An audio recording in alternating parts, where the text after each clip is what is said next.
Hi and welcome to New Lens Day. Today it's the Sigma 105 macro. I'll be doing a very quick unboxing, then I'm going to be taking it out. I'll be doing 3 types of photography with this. One is macro, the other is street, general landscape, but the fourth thing, I know I said 3, but the fourth thing I'm going to be doing with this is actually slide and negative reproduction as well. I'll do videos on each of those, but stick around. I'm going to do the, as I say, very quick unboxing, and then we'll show you some initial images from my first venture out with this lens. Okay, so let's get this box open. So we are pretty straight into it, bit of paperwork on the top. Let's put those to one side right away.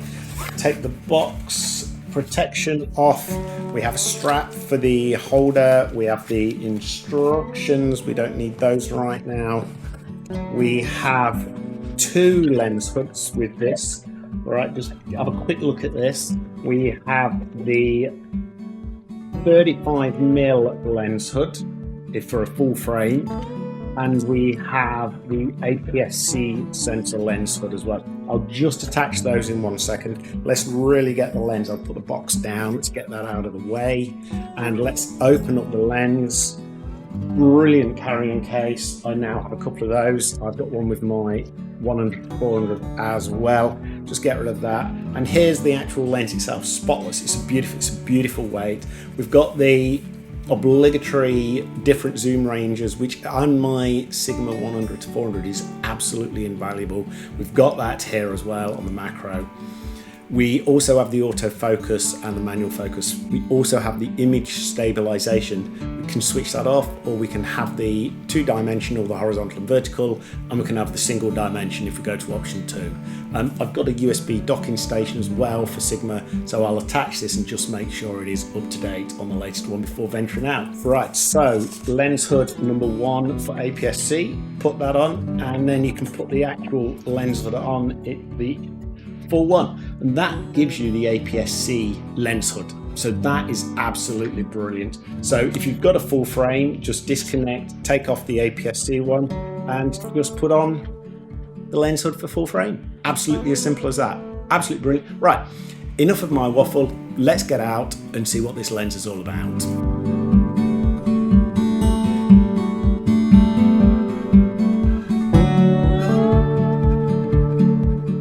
I'm actually on location today in one of my favourite small local nature reserves. There's some red kites and herons flying around. You might be able to hear the red kite just flying behind me right now.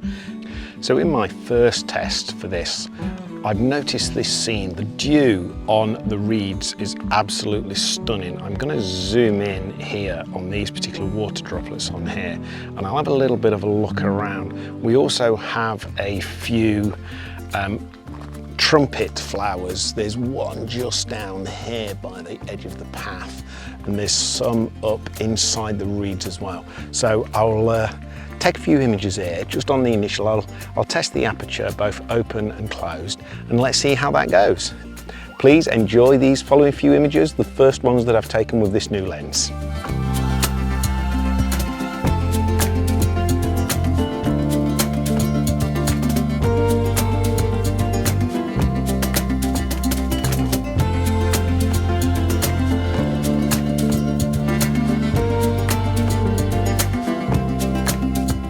Look at that bee. I'm going to see if I can get some insects.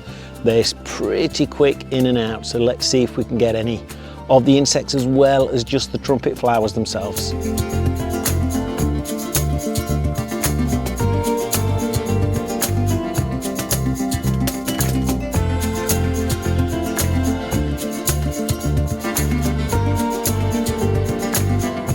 One thing I really love around here as well is that along this canal there are a series of locks. So I'm going to see how this lens copes with not just macro but also landscape, reflections, etc., and the difference that the aperture makes.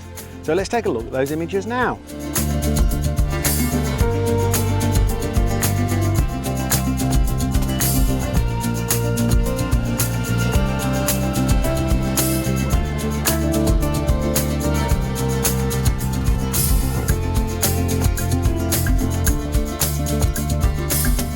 Now that we've got some macro shots in the bag, the initial ones, we'll just notice this landscape shot here. I'm going to test the lens now just for generic landscape. I'm going to take an image of the reflection.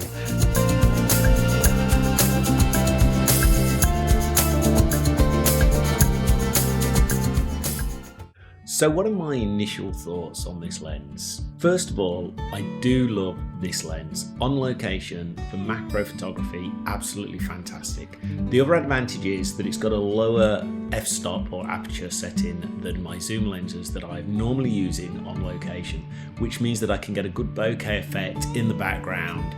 There are some things that I've learned, and I'll make another video about those further down the line when I've got more experience, but certainly getting used to such a narrow depth of field when doing macro photography, I need to start to do a little bit more with it, a little bit more open. As you can see from the images, so far I've done some landscape, macro. I will also be using this for street photography going forward, and I will also be using it for slide and negative duplication. Bit of a winter project, so I will be making videos on both of those topics in the future, so keep an eye out for those coming down the line. I'll drop some links to my equipment videos down in the description below, so feel free to check those out, and please remember to like and subscribe to support the channel. Your support for the channel is massively appreciated. Thank you very much for watching this video and your time, and remember to check out some of my other videos. Thank you very much, and we'll see you soon.